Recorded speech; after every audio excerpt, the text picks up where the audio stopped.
Jerry Thomas. আমি ওসমানিয়া ইউনিভার্সিটিতে সাংবাদিকতার উপর রিসার্চ করছি। আমরা কয়েকজন বন্ধু মিলে একটা ওয়েবসাইট খুলেছি সাক্ষীটাইম.com। আপনার কাছে আমার প্রশ্ন, 1 নাম্বার, আমি সবসময় জানতাম যে হাদিস ছাড়া কোরআন অসম্পূর্ণ। এখন আপনি অন্য ধর্মগ্রন্থের কথাও বললেন, আপনি বাইবেলের কথাও বললেন, কিন্তু বাইবেল বলছে যে যীশুখ্রিস্টকে বিশ্বাস করে না সে খ্রিস্ট বিরোধীদের দলে সামিল হয়। এটা একটা ভবিষ্যৎবাণী। আমি এমনও শুনেছি যে হাদিস বলছে যে মুহাম্মদ জাদুবিদ্যার সাহায্য নিয়েছিল। এখানে আপনার বক্তব্যটা কি? ভাই, আপনি প্রশ্ন করলেন আর আপনি বেশ কিছু মন্তব্য করলেন। আপনি বললেন যে আপনি জানেন যে হাদিস ছাড়া পবিত্র কোরআন অসম্পূর্ণ। এখানে আপনি অন্য ধর্মগ্রন্থের কথা শুনলেন, তার মানে উনার মতে বাইবেলের উদ্ধৃতি দিলে সে কথা মানতে হবে। আর বাইবেল বলছে যিশু বা ঈসা আলাইহিস সালামকে যে বিশ্বাস করবে না সে দোজখে যাবে, ইত্যাদি ইত্যাদি। এখানে আমার মন্তব্য কি? 1 নম্বর পয়েন্ট, হাদিস ছাড়া পবিত্র কোরআন অসম্পূর্ণ নয়। কোরআন একটা স্বয়ং সম্পূর্ণ বই। তবে কোরআনের কথাগুলো বুঝতে গেলে আপনাকে এগুলোর ব্যাখ্যা পড়ে দেখতে হবে। আর হাদিস হলো পবিত্র কোরআনের ব্যাখ্যা, যে কথাগুলো বলে গিয়েছেন নবীজি সাল্লাল্লাহু আলাইহি সাল্লাম। পবিত্র কোরআন একটা সম্পূর্ণ বই, আলহামদুলিল্লাহ স্বয়ং সম্পূর্ণ। তবে আপনি যদি সেগুলো আরো বিস্তারিতভাবে জানতে চান, তখন আপনি পড়বেন যে কথাগুলো বলে গিয়েছেন নবীজি মুহাম্মদ সাল্লাল্লাহু আলাইহি সাল্লাম। আমরা বলি সহিহ হাদিস। একটা কথা বলি, অন্যান্য ধর্মগ্রন্থের উদ্ধৃতি দিয়েছি, তার মানে এই না আমি মানি যে অন্যান্য ধর্মগ্রন্থ আল্লাহর বাণী। প্লিজ আমাকে ভুল বুঝবেন না। আমি এখানে কোরআনের কথা মতো কাজ করেছি। আল্লাহ পবিত্র কোরআনে বলেছেন, সূরা ইমরানের 64 নম্বর আয়াতে উল্লেখ করা হয়েছে, তাআলা ইলা কালিমাতিন সাওয়াইম বাইনানা ওয়া বাইনাকুম, এসো সেই কথা যাহা আমাদের ও তোমাদের মধ্যে এক। আমি সাদৃশ্যের কথা বলছি। পবিত্র কোরআনে সূরা রাদের 38 নম্বর আয়াতে উল্লেখ করা হয়েছে, ওয়া লিকুল্লি কওমিন হাদ, প্রত্যেক যুগে আমি কিতাব নাজিল করেছি। আল্লাহ তাআলা অনেক কিতাব নাজিল করেছেন। পবিত্র কোরআনে 4টার নাম উল্লেখ করা হয়েছে, তাওরাত, জাবুর, ইনজিল এবং কোরআন। তাওরাত হলো সেই ওহী আসমানি কিতাব যেটা নাজিল হয়েছিল মুসা আলাইহিস সালামের উপর। জাবুর আরেকটা আসমানি কিতাব নাজিল হয়েছিল দাউদ আলাইহিস সালামের উপর। ইনজিল হলো সেই আসমানি কিতাব যেটা নাজিল হয়েছিল ঈসা আলাইহিস সালামের উপর। আর কোরআন হলো সর্বশেষ ও চূড়ান্ত আসমানি কিতাব, নাজিল হয়েছিল সর্বশেষ ও চূড়ান্ত নবী মুহাম্মদ সাল্লাল্লাহু আলাইহি সাল্লামের উপর। এখন আগের সবগুলো আসমানি কিতাব এসেছিল নির্দিষ্ট সম্প্রদায়ের মানুষের জন্য, আর সেই কিতাবের নির্দেশগুলো ছিল একটা নির্দিষ্ট সময়ের জন্য। তাই আল্লাহ তাআলা চাননি যে এই কিতাবগুলো অবিকৃত অবস্থায় থাকুক। কিন্তু কোরআন হলো সর্বশেষ আসমানি কিতাব। আল্লাহ কোরআনে বলেছেন, সূরা হিজরের 9 নম্বর আয়াতে উল্লেখ করা হয়েছে, আমি কোরআন অবতীর্ণ করেছি আর আমি সংরক্ষণ করে রাখব। কোরআন হলো একমাত্র ধর্মীয় গ্রন্থ পুরো পৃথিবীর মধ্যে যেটা এখনো অবিকৃত অবস্থায় আছে। শুধু আমি বলছি না, ধর্মের উপরে বিভিন্ন বিশেষজ্ঞরা বলছেন। তাদের একজন উইলিয়াম মুর, তিনি ইসলামের বিরুদ্ধে তীব্র সমালোচনা করতেন। তিনি খ্রিস্টান ছিলেন। 200 বছর আগে তিনি বলেছিলেন, আর কোনো ধর্মীয় গ্রন্থ নেই, আর কোনো ধর্মীয় গ্রন্থ নেই যেটা এখনো অবিকৃত অবস্থায় আছে 1200 বছরের বেশি সময় ধরে। এখন বললো 1400 বছরেরও বেশি। এই কোরআনের মতো তিনি খ্রিস্টান ছিলেন, ইসলাম ধর্মের তীব্র সমালোচক ছিলেন। তিনি সত্যি কথাটা স্বীকার করেছেন, কোরআন অবিকৃত অবস্থায় আছে। কিন্তু অন্যান্য সব ধর্মগ্রন্থ সেগুলোর কথা বদলে গেছে, এমনকি বাইবেলও। আমি বাইবেলকে আল্লাহ তাআলার বাণী বলে মানি না। আমরা মুসলিমরা বিশ্বাস করি সেই ওহীতে যেটা দেওয়া হয়েছিল ঈসা আলাইহিস সালামকে, ইনজিল। কিন্তু এখন আমরা যে বাইবেলটা দেখি, এই বইটা একটা মিশ্রণ। এখানে আল্লাহর বাণী থাকতে পারে, কোরআনের সাথে মিললে আমি আপত্তি না করে মেনে নেব এটা আল্লাহর বাণী। এছাড়াও নবীদের বলা কথা আছে, এখানে ঐতিহাসিকদের বলা কথাও আছে। দুঃখের সাথে জানাচ্ছি, বাইবেলে পর্নোগ্রাফিও আছে। আমি উদ্ধৃতি দিতে পারবো না, আমি পারবো না। বাইবেলে আছে অনেক পরস্পর বিরোধী কথা, বৈজ্ঞানিক ভুল, গাণিতিক ভুল, সেগুলোর কথা এখানে বলছি না। আমি বিতর্ক করেছিলাম ডক্টর উইলিয়াম ক্যাম্বেলের সাথে। তিনি ইসলামের বিরুদ্ধে একটা বই লিখেছিলেন, Quran and Bible in the light of history and science. বলেছিলেন কোরআনে 30টা বৈজ্ঞানিক ভুল আছে। আমি আমেরিকায় গিয়েছিলাম।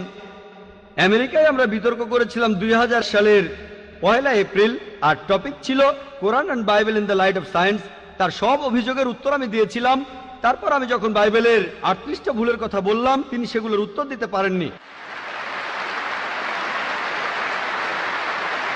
পবিত্র কোরআনের সূরা বাকারার ৭৯ নম্বর আয়াতে উল্লেখ করা হয়েছে, فويل للذين يكتبون الكتاب بأيديهم ثم يقولون هذا من عند الله ليشتروا به ثمنا قليلا فويل لهم مما كتبت أيديهم ويل لهم مما يكسبون।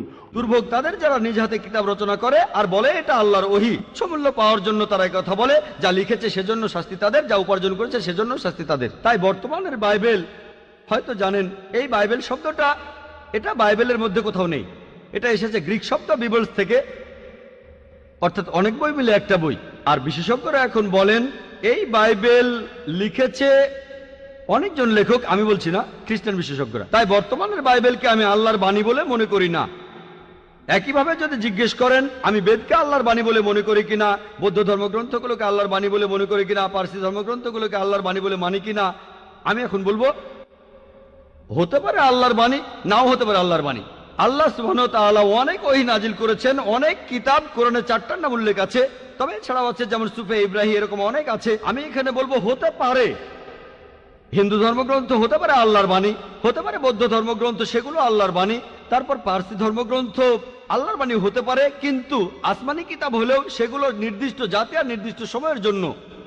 এখন আপনি মানবেন সর্বশেষ ও চূড়ান্ত কিতাব, সেটা হলো পবিত্র কোরআন। তাহলে প্রত্যেক মানুষই, হোক তার দেশ ইন্ডিয়ায়, আমেরিকাতে, কানাডায়, ইংল্যান্ডে, সিঙ্গাপুরে, সৌদি আরবে, প্রত্যেক মানুষই সর্বশেষ ও চূড়ান্ত ওহী মানবে, অর্থাৎ পবিত্র কোরআন আর সর্বশেষ নবী মুহাম্মদ সাল্লাল্লাহু আলাইহি সাল্লামকে মেনে চলবে। আমি বলছি না যে হিন্দু ধর্মগ্রন্থগুলো আল্লাহর বাণী, আর আল্লাহর বাণী হলেও সেটা নির্দিষ্ট সময়ে নির্দিষ্ট জাতির জন্য ছিল। হিন্দু বিশেষজ্ঞরাও বলেন তাদের ধর্মগ্রন্থ পরিবর্তন হয়েছে, বৌদ্ধ বিশেষজ্ঞরাও বলেন তাদের ধর্মগ্রন্থ পরিবর্তন করা হয়েছে। প্রত্যেক ধর্মের বিশেষজ্ঞরাই, শুধু ইসলাম বাদে সবাই বলে যে তাদের ধর্মগ্রন্থে পরবর্তীতে কথা বদলানো হয়েছে, পরিবর্তন করা হয়েছে। তবে আমি যদি এখানে তর্কের খাতিরে মেনেও নেই এটা আল্লাহ তাআলার বাণী, যদি এমনটা হয় আর সেই ধর্মের অনুসারীরা তারা মানে এটা আল্লাহ তাআলার বাণী, তাহলে সেই ধর্মগ্রন্থ তাদের অক্ষরে অক্ষরে মানা উচিত। বৌদ্ধরা যদি মানে তাদের ধর্মগ্রন্থ আল্লাহ তাআলার বাণী, হিন্দুরা যদি মানে তাদের ধর্মগ্রন্থ আল্লাহ তাআলার বাণী, খ্রিস্টানরা যদি মানে তাদের ধর্মগ্রন্থ আল্লাহ তাআলার বাণী, তাহলে আপনাদের ধর্মগ্রন্থেই বলা হয়েছে আপনাদের মেনে চলতে হবে সর্বশেষ নবীর কথা, মুহাম্মদ সাল্লাল্লাহু আলাইহি সাল্লামের কথা। আপনি তো মনে করেন এটা আল্লাহ তাআলার বাণী, আমি মনে করি হতেও পারে আবার নাও হতে পারে।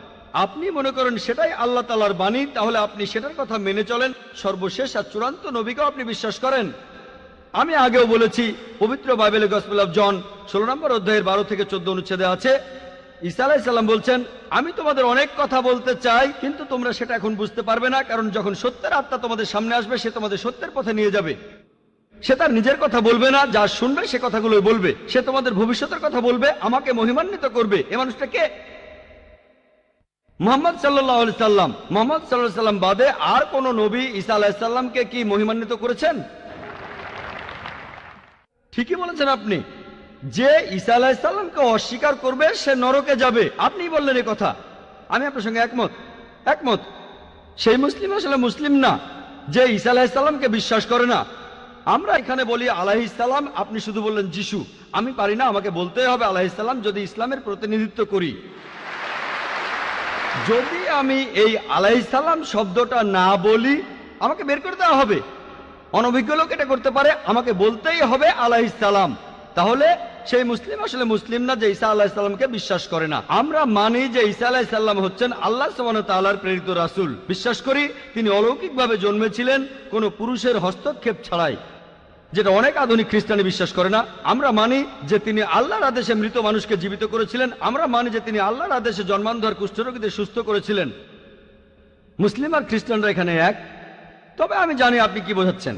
আপনি যখন বললেন যীশু খ্রিস্টকে বিশ্বাস করা, তার মানে কি বুঝিয়েছেন? যে তিনি ঈশ্বর, তাই না? ওনার মাইক্রোফোনটা অন করেন। যিশুকে বিশ্বাস করা বলতে কি বোঝাচ্ছেন? নবী হিসেবে বিশ্বাস করা? যিশুর এই কথাটা বিশ্বাস করি, আমি সত্য আর জীবনের একমাত্র পথ। এ কথার মানে কি? এর মানে যীশু খ্রিস্ট হলেন ঈশ্বর। ভাই এবারে বাইবেলের উদ্ধৃতি দিলেন, জনে আছে এই কথাটা। আমি আপনাকে রেফারেন্সটা বলছি, রেফারেন্সটা আমি বলছি, সমস্যা নেই। রেফারেন্সটা কি? জনের 14 নম্বর অধ্যায়। আপনিই বললেন। অনুচ্ছেদ? আমাকে বাইবেল দেখে বলতে হবে।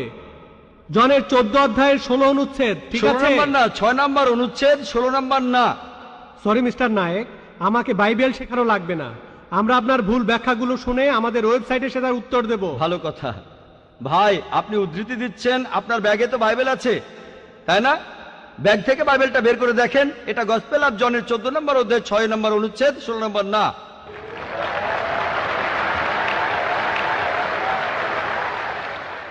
আর আপনি বললেন ঈসা মসীহ আলাইহিস সালাম তিনি বলেছেন যে তিনি ছিলেন ঈশ্বর। আপনার প্রশ্নতে পরে আসছি, প্রশ্নের উত্তরটা দেওয়ার আগে আমি একটা কথা বলে নিই। আমি বাইবেল পড়েছি, গোটা বাইবেলের মধ্যে পরিষ্কারভাবে বলা এমন একটা কথাও নেই যেখানে যিশু বা ঈসা আলাইহিস সালাম নিজে বলেছেন আমি ঈশ্বর আর আমার উপাসনা করো।